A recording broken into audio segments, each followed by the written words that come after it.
Assalamualaikum warahmatullahi wabarakatuh. Pada kesempatan kali ini kita akan membahas yaitu pada praktikum 5 tentang writing explicit cursor.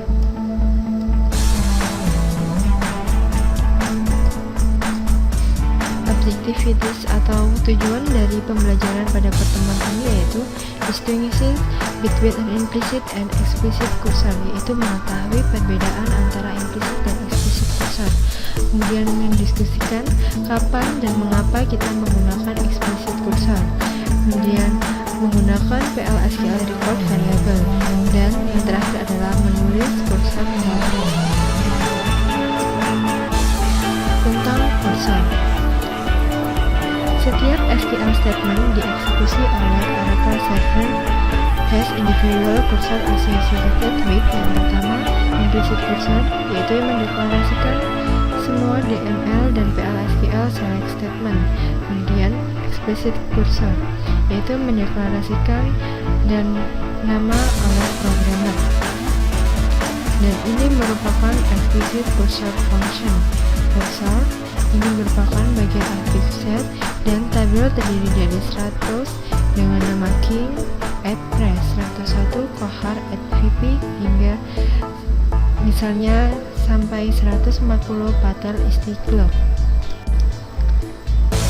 Selanjutnya yaitu controlling explicit cursor dapat digambarkan dalam bagan seperti ini, yaitu declare, open, fetch, empty, close. Declare digunakan untuk menulis name SQL area, kemudian open untuk mengidentifikasi bagian mana yang aktif, kemudian fetch untuk melakukan load the current row into variables, kemudian masuk ke dalam empty untuk melakukan test for existing row. Kemudian terdapat dua nilai yaitu yes dan no. Return to fetch, kembali ke fetch jika bernilai no. Kemudian yes untuk masuk ke dalam close. Selanjutnya itu tetap dalam bahasan controlling explicit cursor, yaitu yang pertama open the cursor, ini merupakan dari pointer cursor, kemudian fetch a row meletakkan di luar, kemudian close the cursor, cursor pointer. Selanjutnya yaitu declaring the cursor, sintaknya adalah cursor name is select statement. Do not include the into clause into the cursor declaration. Jangan untuk menambahkan klausa into ke dalam declaration cursor. Kemudian if processing rows in a specific sequence is required, use the order break clause in the query. Misalnya declare cursor is select employee ID last name from employees. Kemudian cursor selanjutnya depth cursor is select bintang from departments where location ID sama dengan 170. Untuk melakukan opening the cursor, kita dapat melakukan sintak open spasi cursor name. Open the cursor untuk melakukan eksekusi query dan identifikasi bagian set aktif. If the query returns no rows, no exception is raised. Kemudian gunakan cursor attribute untuk melakukan tes hasil output setelah dilakukan fetch. Fetching data from the cursor, sintaknya itu fetch cursor name into variable diikuti record name. Kemudian retrieve the current row value into variables. Kemudian masukkan nomor yang sama untuk variabel, kemudian match as variable to correspond the column speciality, dan tes untuk melihat the cursor contains rows. Dapat dicontohkan misalnya loop fetch m cursor into v m no v ename exit, dan diakhiri dengan end loop. Closing the cursor dapat dilakukan dengan sintaks close spasi cursor name, di mana close the cursor dapat dilakukan setelah melakukan completing terhadap processing of the rows. Kemudian dapat dilakukan dengan reopen the cursor jika itu diperlukan. Dan do not attempt to fetch data from cursor after it has been closed. Jadi jangan melakukan attempt to fetch a data dari kursor setelah kursor itu ditutup. Ini merupakan bagian dari explicit cursor attribute, yaitu isOpen bertipe boolean. Deskripsinya yaitu untuk menghasilkan nilai true jika kursor itu terbuka. Kemudian notFound bernilai true jika tidak ada data yang benar-benar ditemukan. Kemudian %found bertipe boolean jika terdapat minimal satu data yang ditemukan. Kemudian rowCount bertipe number, yaitu mengembalikan nilai total number dari sebuah row. Selanjutnya yaitu .open %isOpen attribute. Fetch row only when the cursor is open, hanya digunakan pada saat kursor itu terbuka. Kemudian use the %isOpen cursor attribute sebelum menunjukkan a fetch to test whether the cursor is open. Contohnya adalah if open mCursor %isOpen, then open emp cursor, and if, dan diakhiri biasanya dilakukan dengan loop. Yaitu selanjutnya controlling multiple fetch, di mana process several rows from an explicit cursor using a loop. Fetch a row each iteration, yaitu fetch a row setiap iterasi. Kemudian gunakan explicit cursor attribute untuk melakukan tes terhadap suksesnya untuk setiap fetch. The %notFound and %rowCount attributes. Gunakan %rowCount cursor attribute untuk mendapatkan an exact number of rows. Kemudian use the %notFound cursor attribute untuk mendeterminasi kapan kita akan keluar dari sebuah loop. Dapat dicontohkan seperti di bawah ini, yaitu declare vmno employees dengan %type vname employees.lastname %type cursor, kemudian begin, dilakukan open terhadap emp cursor, kemudian masuk ke dalam loop, fetch, kemudian exit when emp cursor %rowCount lebih besar dari 10 or emp cursor not found. Kemudian diakhiri dengan end loop dan dilakukan close terhadap emp cursor dan diakhiri dengan end. Cursor and record. Process the rows of the active set by fetching values into a PL/SQL record. Kemudian yaitu dapat dilakukan dengan sintaks declare cursor emp cursor is, kemudian begin open emp cursor loop, kemudian emp record emp id last name. Kemudian dapat dihasilkan dengan nilai employee id 100 dengan last name king. Kemudian selanjutnya yaitu cursor for loop dengan sintaks for record underscore name in cursor name spasi loop dengan statement 1 dan statement 2 diakhiri dengan end loop. The cursor for loop is a shortcut to process explicit cursor. Implicit open, fetch, exit, and close occur.